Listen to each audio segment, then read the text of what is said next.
बारिश का मौसम था। आसमान में काले बादल किसी टूटी हुई उम्मीद की तरह झुके हुए थे। गांव के किनारे एक पुराना सा कच्चा घर था। दीवारें आधी टूटी, छत जगह जगह से झुकी हुई। उस घर में रहता था रघु, गांव का सबसे गरीब गुमियार। लोग उसे कुम्हार भी कहते थे, लेकिन उसके लिए यह नाम नहीं, एक बोझ था, क्योंकि मिट्टी के बर्तन बनाना उसके लिए मजबूरी थी, वरना वो शायद कुछ और करता। रघु की उंगलियां बचपन से मिट्टी में धसी हुई थीं। उसने जिंदगी में इतना संघर्ष देखा था कि आंसू भी थककर सूख चुके थे।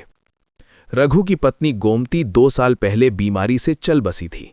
उसके बाद से रघु की दुनिया बस एक ही थी, उसकी 8 साल की बेटी धरती। नाम धरती इसलिए रखा गया क्योंकि गोमती कहती थी, हम गरीब सही, पर हमारी बेटी धरती जैसी मजबूत बनेगी। सुबह सुबह जब बाकी गांव वाले चूल्हे जलाकर रोटियां सेक रहे थे, रघु अपनी पुरानी चाक पर झुका हुआ था। उसका चाक अब ठीक से घूमता भी नहीं था। हर बार जब वो एक बर्तन बनाता, चाक धीमा पड़ जाता, जैसे कह रहा हो, अब बस कर रघु, मुझ में अब जान नहीं। पर रघु रुकता नहीं, क्योंकि रुकने का मतलब था धरती भूखी सोएगी। उसने गीली मिट्टी को हथेलियों में दबाया और सोचा, काश मेरी जिंदगी भी किसी चाक की तरह चलती, टूटती नहीं। धरती सुबह उठकर पहली बात यही पूछती, बाबा आज दाल बनेगी क्या? रघु हंसने का नाटक करते हुए कहता, हाँ रे, आज दाल भी बनेगी और मीठा भी। धरती की आंखें चमक उठती, सच में मीठा भी? रघु अपनी नजरें कहीं और घुमा लेता ताकि बेटी उसके झूठ को पढ़ न सके। उसकी रोटी में अक्सर नमक कम होता था, लेकिन दुख हमेशा ज्यादा। धरती भूख छिपाकर हंसती थी और रघु अपने आंसू छिपाकर। गांव वाला रास्ता ऊबड़ खाबड़ था। रघु अपने सिर पर मिट्टी के घड़े, गगरी और दिए रखकर गांव-गांव बेचने निकल जाता। बारिश में कच्ची सड़क कीचड़ से भर जाती, उसका फिसलना आम बात थी। एक दिन फिसलकर वो गिरा और सारे बर्तन टूट गए। लोग हंसते हुए बोले, गुमियार का हिस्सा ही यही है, टूटा हुआ। रघु ने टूटी हुई चीजें समेटी, अपनी चोट पर मिट्टी लगाई और फिर खड़ा हो गया। धरती की याद आते ही उसके पैरों में फिर ताकत आ जाती। रघु बाजार में अपनी चादर बिछाकर बर्तन रख देता था। लोग देखते, टटोलते और आगे बढ़ जाते। एक औरत बोली, अरे ये तो बहुत खराब है, ये तो हमसे अच्छे बच्चे बना लेते हैं। रघु ने चुपचाप अपनी आंखें झुका लीं। एक दुकानदार उसके पास आया, रघु तू रोज आता है, पर कौन खरीदेगा इतना नीचे दर्जे का सामान? चल हट मेरी दुकान के सामने से। रघु ने आज भी कुछ नहीं कहा, क्योंकि गरीबी इंसान से आवाज छीन लेती है। उस रात धरती खांसते खांसते बेहोश होने लगी। रघु घबराकर उसे अपनी गोद में उठाकर गांव के झोला छाप डॉक्टर के पास भागा। डॉक्टर ने माथा हिलाते हुए कहा, बुखार है, दवा है, पर पैसे? रघु ने जेब से कुछ मुड़े हुए सिक्के निकाले, बस 4 रुपए। दवा 5 की थी। डॉक्टर ने दवा देने से मना कर दिया। रघु रो पड़ा, 1 रुपया उधार दे दो, मेरी बच्ची है, भगवान का नाम लेकर दे दो। डॉक्टर ने कड़क आवाज में कहा, रघु दवाई उधार पर नहीं मिलती, जाओ पैसे लेकर आओ। रघु बाहर आया तो उसकी आंखों से पानी नहीं, आग निकल रही थी। अपनी जेब से आखिरी सिक्का देखकर उसने आसमान की तरफ देखा। मेरी बच्ची ने किसी का क्या बिगाड़ा है? धरती उसकी बाजू पकड़े हुए धीमी आवाज में बोली, बाबा मुझे नहीं चाहिए दवा, आप मत रोइए। उसके शब्दों में इतना दर्द था कि रघु वहीं टूट गया। उसने फिर चाक घुमाया। उसने एक एक बर्तन को बेचकर 2 रुपए भी कमाए। देर रात जाकर दवा खरीदी। धरती ने दवा खाई, लेकिन उसकी हालत बहुत नाजुक थी। रात के अंधेरे में रघु धरती के सिर पर हाथ फेरता रहा। बेटी के माथे पर ठंडे पानी की पट्टी रखते हुए उसकी आंखें भर आईं। बाबा, धरती ने धीमी आवाज में कहा, आप दुखी मत हुआ करो, मैं ठीक हो जाऊंगी, मैं बड़ी होकर आपको बहुत खुश करूंगी। रघु ने अपने आंसू छिपाते हुए कहा, तू बस ठीक हो जा, तेरे बिना मैं कुछ भी नहीं। धरती उसकी बाहों में ही सो गई, पर रघु पूरी रात नहीं सोया। उसका दिल बार बार वही कहता, यदि धरती को कुछ हो गया, मैं कैसे जीऊंगा? अगले दिन थोड़ी ठीक होते ही धरती बोली, बाबा मैं स्कूल जाना चाहती हूं। रघु ठहर गया। वो ये सपना पहले भी सुन चुका था, पर हर बार उसे दर्दनाक सच बोलना पड़ता था। लेकिन बेटी की चमकती आंखें देखकर उसने आज चुप रहने का रास्ता चुना। हाँ, एक दिन जरूर भेजूंगा। धरती खुश होकर बोली, मैं पढ़कर टीचर बनूंगी, आपको दुकान बनवाऊंगी, नई चाक दिलवाऊंगी। रघु हंस पड़ा, एक ऐसी हंसी जो दिल के सबसे टूटे कोने से आई थी। एक दिन गांव में बड़ा मेला लगा। रघु ने सोचा शायद आज ज्यादा बर्तन बिक जाए, धरती के लिए कुछ अच्छा खरीद लूं। उसने चाक पर दिन रात काम किया, हाथ कट गए, नाखूनों में मिट्टी जम गई, लेकिन उसने बर्तन बनाए। धरती खुशी से बोली, बाबा मैं भी चलूंगी मेले में। रघु ने उसे अपनी पुरानी साड़ी का टुकड़ा पहनाकर उसके बाल संवार दिए। वो अपनी बच्ची को देखता ही रह गया। उसके चेहरे पर ऐसी चमक थी जैसे उसके सपनों की शुरुआत होने वाली हो। मेले में हजारों लोग थे। धरती खुशी से उछल रही थी। बाबा वो देखो झूला, बाबा इधर देखो गुब्बारे। रघु मुस्कुराता रहा। उसे लगता था ये दिन शायद उसकी बेटी के लिए किसी त्योहार जैसा है, पर किस्मत को शायद खुशी देखी नहीं जाती। रघु बर्तन बेच रहा था, तभी उसका पांव फिसला और पूरी टोकरी गिर गई। सारे बर्तन टूट गए। हर एक घड़े के टूटने की आवाज रघु के दिल में हथौड़ा बनकर लग रही थी। लोग हंसने लगे। देखो गुमियार की किस्मत भी बर्तनों जैसी टूटी हुई। रघु का दिल बैठ गया, उसकी आंखें भर आईं। धरती ने भागकर रघु का हाथ पकड़ा। बाबा रोइए मत, मुझे कुछ नहीं चाहिए, हम घर चलेंगे। उसके शब्दों में इतना मासूम प्यार था कि रघु वहीं टूट गया। उसने धरती को छाती से लगा लिया। मेरी बच्ची, तेरी खुशी भी टूट गई, मेरी किस्मत भी। घर लौटते समय तेज हवा चली। उनका कच्चा घर पहले ही कमजोर था, तूफान ने उसे पूरी तरह गिरा दिया। रघु और धरती घर के सामने खड़े रह गए। दीवारें मिट्टी बन चुकी थीं, सामान भीग चुका था और चाक तो टूट ही गया था। धरती ने धीरे से कहा, बाबा अब हम कहाँ रहेंगे? रघु का गला सूख गया। उसने घर की टूटी हुई दीवारें देखीं और खुद को दोष देने लगा। मैं कैसा बाप हूं, अपनी बच्ची को छत भी नहीं दे सकता। धरती ने उसका हाथ पकड़ा। मैं हूं ना बाबा, हम दोनों हैं, हम ठीक हो जाएंगे। रघु उसकी बात सुनकर फूट फूट कर रो पड़ा। वो पहली बार बेटी के सामने टूटा था। रघु ने टूटी हुई दीवारों को देखा और ठंडे मिट्टी के टुकड़ों में अपने हाथ मलते हुए धीरे से बोला, अब हमें कहीं ठहरना पड़ेगा। धरती उसकी बाजू पकड़े हुए खड़ी थी। उसकी आंखों में चिंता थी, पर वो हिम्मत दिखा रही थी। रघु ने खुद को संभाला। उसे लगता था कि अगर वो भी टूट गया तो धरती का सहारा कौन बनेगा। अगले दिन रघु और धरती ने गांव के बाहर नदी के किनारे एक छोटा सा जगह देखा। वहां वो मिट्टी से बनी छोटी झोपड़ी जैसी संरचना बनाने लगे। रघु की मेहनत के बावजूद बारिश ने बार बार उन्हें पीछे धकेला, लेकिन हर बार धरती ने उसे हौसला दिया। बाबा हम कर लेंगे, हम हमेशा साथ हैं। रघु ने सोचा शायद यही समय है जब उसे गांव के लोगों से मदद मांगनी चाहिए। वो गांव के प्रधान के पास गया। प्रधान ने उसकी हालत देखकर थोड़ी चिंता जताई, पर कुछ कहने के बजाय सिर हिला दिया।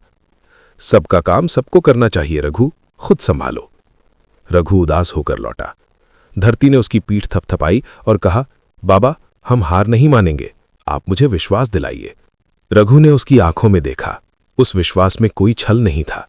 वो रात भर काम करता रहा, मिट्टी को थपथपाता रहा और धरती ने उसके साथ छोटे छोटे पत्थरों से झोपड़ी की दीवारें मजबूत करने में मदद की। एक दिन रघु ने सोचा कि अब उन्हें कुछ खाने को भी चाहिए। उसने गांव के किनारे झोपड़ी बनाकर मिट्टी के बर्तन बेचना शुरू किया, लेकिन लोग फिर वही कहते, ये तो वही गुमियार है, क्या फायदा इनके बर्तनों का। रघु के लिए ये शब्द और भी कठोर लगे।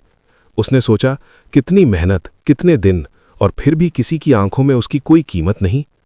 धरती ने उसकी पीठ थपथपाई और कहा, बाबा चिंता मत करो, हम साथ हैं, बस हमें भरोसा रखना होगा। रघु ने महसूस किया कि धरती उसके लिए सिर्फ बेटी नहीं बल्कि जीवन का सबसे बड़ा सहारा है। फिर एक दिन झोपड़ी के पास एक बूढ़ा आदमी आया। उसने रघु के बर्तनों को देखा और कहा, तुम्हारे बर्तन अच्छे हैं बेटा, मैं इन्हें शहर में बेच दूंगा अगर तुम चाहो। रघु ने हिचकिचाते हुए हाँ कहा। बूढ़े आदमी ने कुछ बर्तन खरीदे और पैसे दिए। रघु ने पहली बार महसूस किया कि उसकी मेहनत का मूल्य भी कभी कभी मिलता है। उस रात रघु ने धरती को गोद में लिया और कहा, देखा बेटा, मेहनत कभी बेकार नहीं जाती। धरती ने मुस्कुराकर कहा, मैं जानती थी बाबा, आप कर सकते हैं। अगले कुछ हफ्तों में रघु ने अपने छोटे व्यवसाय को थोड़ा बढ़ाया। उसने और बर्तन बनाए और धीरे धीरे शहर में बेचने वाले आदमी से और आदेश मिलने लगे। ये पहली बार था कि रघु ने उम्मीद की झलक देखी, लेकिन जीवन कभी आसान नहीं होता। एक रात जब रघु और धरती सो रहे थे, नदी अचानक उफान पर आ गई। झोपड़ी पानी में बहने लगी। रघु ने तुरंत धरती को गोद में उठाया और पास के पेड़ के नीचे ले गया। दोनों की ठंड और भय से थर्राहटें निकल रही थीं। धरती ने रघु का हाथ पकड़ते हुए कहा, बाबा हम सुरक्षित हैं, है ना? रघु ने उसे कसकर पकड़ा और कहा, हाँ बेटा, मैं तुम्हें कभी नहीं खोने दूंगा। सालों की गरीबी, बीमारी और संघर्ष ने रघु को इस मुकाम तक पहुंचाया था, लेकिन अब वो जान गया कि सच्चा साहस तब आता है जब आप सबसे अधिक प्यार करते हैं। अगले दिन गांव वाले भी उनके पास आए। उन्होंने देखा कि रघु और धरती सुरक्षित हैं, लेकिन झोपड़ी नष्ट हो गई। गांव वालों में कुछ को दुख हुआ, कुछ ने मदद करने की सोची। रघु ने धन्यवाद कहा, पर उसने तय किया कि अब वो फिर से अकेले ही कोशिश करेगा। रघु और धरती ने मिट्टी बटोरना शुरू किया। हर दिन सूरज निकलने से पहले काम शुरू और ढलने तक काम खत्म। उनके हाथ कटते, पसीना बहता, पर वे थकते नहीं। धरती ने अपने छोटे हाथों से रघु की मदद की। हर दिन, हर बर्तन उनके जीवन की कहानी कहता। धीरे धीरे शहर में बूढ़े आदमी की मदद से रघु के बर्तन की मांग बढ़ी। अब वो रोजाना कुछ रुपए बचा पाता था। उसने धरती के लिए छोटी सी किताब खरीदी। धरती ने खुशी से किताब खोली और पढ़ने लगी। रघु ने देखा उसकी बेटी का सपना अब उसके सामने सच होने लगा है। लेकिन एक दिन धरती बीमार पड़ गई। रघु ने शहर से दवा मंगवाई, पैसे दिए और अपनी बेटी के लिए रोज मेहनत करने की कसम खाई। धरती ने धीरे से उसकी हथेली पकड़कर कहा, बाबा मैं ठीक हो जाऊंगी, बस आप मेरे साथ रहिए। रघु ने महसूस किया कि ये लड़ाई सिर्फ जिंदगी के खिलाफ नहीं, बल्कि उसके और धरती के रिश्ते की भी थी। धीरे धीरे रघु की मेहनत रंग लाने लगी। गांव में लोग अब उसकी मेहनत को देखकर सम्मान देने लगे। कुछ ने मदद की, कुछ ने बर्तन खरीदे। रघु ने सोचा, सच्चाई ये है कि मुश्किलें आती हैं, पर अगर दिल में प्यार और मेहनत हो तो हर मुश्किल आसान हो जाती है। रघु और धरती की जिंदगी धीरे धीरे संभल रही थी, लेकिन उनका संघर्ष अभी खत्म नहीं हुआ था। झोपड़ी जो उन्होंने बनाई थी, मिट्टी की थरथराहट और मौसम की बेरुखी के बावजूद खड़ी थी, लेकिन अब उन्हें लगातार बारिश और बाढ़ के डर के बीच रहना पड़ता था। धरती हर सुबह रघु के पास जाकर कहती, बाबा आज फिर नए बर्तन बनाएंगे ना? रघु मुस्कुराता और कहता, हाँ बेटा, आज और बेहतर बनाएंगे। एक दिन रघु के पास शहर से एक बड़ा आदेश आया। बड़े बर्तन, मिट्टी के सुंदर डिजाइन वाले जल्दी भेजने थे। रघु ने मेहनत शुरू की। उसकी उंगलियां कट गईं, पीठ दर्द करने लगी, पर वो नहीं रुका। धरती ने भी छोटे छोटे बर्तन बनाने में उसकी मदद की। लेकिन एक हादसा हुआ। रघु जब भारी बर्तन ले जा रहा था, उसका पैर फिसला और वो गिर पड़ा। बर्तन टूट गए। रघु का हाथ कट गया। धरती चिल्लाई, बाबा क्या हुआ? रघु ने दर्द को दबाते हुए मुस्कुराया, कुछ नहीं बेटा, चलो काम शुरू करते हैं। धरती ने रघु के हाथ पर ठंडा पानी डाला और दोनों ने फिर से काम शुरू किया। रघु ने सोचा, अगर धरती न होती तो शायद वो टूट गया होता। एक दिन रघु ने सोचा कि अब उसे कुछ बड़ा करना चाहिए। उसने गांव के बाहर नदी के किनारे एक छोटी दुकान बनाने की ठानी। उसने मिट्टी और लकड़ी जमा की, लेकिन फिर से बारिश आई और उसकी सारी मेहनत बर्बाद हो गई। रघु ने धरती को गले से लगा लिया, हम फिर से शुरुआत करेंगे। धरती ने उसकी आंखों में देखा, बाबा हम हमेशा साथ हैं, है ना? रघु ने सिर हिलाया। फिर गांव में एक त्योहार आया। रघु और धरती भी बाजार गए। रघु ने अपने कुछ बर्तन वहां रखे। लोग पहले तो टटोल कर चले गए, लेकिन धीरे धीरे उनकी मेहनत की तारीफ होने लगी। कुछ लोग बर्तन खरीदने लगे। रघु के चेहरे पर पहली बार लंबे समय बाद राहत और खुशी की झलक दिखी। धरती ने कहा, देखा बाबा, मेहनत रंग लाने लगी। रघु ने उसे गोद में उठाया और कहा, तुम्हारे विश्वास ने ही मुझे संभाला। लेकिन किस्मत अब भी साथ नहीं दे रही थी। एक रात जब रघु और धरती सो रहे थे, गांव में आग लग गई। हवाएं तेज थीं और आग झोपड़ी के पास तक पहुंच गई। रघु ने धरती को उठाया और सुरक्षित जगह पर ले गया। उसकी आंखों में डर और हृदय में दर्द था। धरती ने उसे देखा और कहा, बाबा हमें कुछ नहीं होगा, मैं आपसे डरती नहीं। रघु ने उसकी पीठ थपथपाई और कहा, बेटा तुम मेरी ताकत हो, तुम्हारे बिना मैं कुछ नहीं। अगले दिन गांव वाले आए और मदद की पेशकश की। रघु ने थोड़ी मदद ली और फिर से अपनी दुकान बनाने लगा। हर दिन वो मिट्टी गढ़ता, बर्तन बनाता और धरती की मदद से उन्हें सजाता। धीरे धीरे शहर के ग्राहक भी उसकी मेहनत की कद्र करने लगे। धरती अब पढ़ाई भी करने लगी। रघु ने उसे स्कूल भेजने की ठानी। हर सुबह वो उसे किताब और रोटी देकर स्कूल छोड़ता। धरती पढ़ाई में तेज थी। वो हमेशा कहती, मैं पढ़कर आपको खुश करूंगी। रघु को उस पर गर्व था, लेकिन उसकी आंखों में हमेशा चिंता भी थी। धरती की खुशी के लिए कितनी मेहनत करनी पड़ेगी। फिर एक दिन रघु बीमार पड़ गया। ठंड और लगातार काम के कारण उसकी तबीयत बिगड़ गई। धरती ने उसकी देखभाल की। उसने खुद खाना बनाया, पानी दिया और रघु को आराम करने के लिए बोला। रघु ने देखा उसकी बेटी अब उसकी हिम्मत बन गई है। धीरे धीरे रघु ठीक हुआ। उसने महसूस किया कि जीवन में सबसे बड़ी दौलत सिर्फ पैसा या सम्मान नहीं, बल्कि परिवार और विश्वास है। धरती ने उसकी मुस्कान को फिर से वापस ला दिया। रघु और धरती की मेहनत रंग लाने लगी। गांव वाले अब उनकी तारीफ करने लगे। उनकी छोटी झोपड़ी में अब कुछ सुखद माहौल था। रघु ने सोचा, हमने बहुत संघर्ष किया, बहुत रोए, पर अब हम ऊपर उठेंगे। लेकिन जिंदगी के और भी कठिन मोड़ आने वाले थे। रघु को एहसास हुआ कि अब उसे धरती की शिक्षा, उसके सपनों की सुरक्षा और अपने व्यवसाय की मजबूती के लिए और भी मेहनत करनी होगी। रघु ने धरती को गले लगाकर कहा, बेटा, हम साथ हैं और हम हमेशा साथ रहेंगे। धरती ने मुस्कुराते हुए कहा, मैं जानती हूं बाबा, हम सब कुछ कर सकते हैं।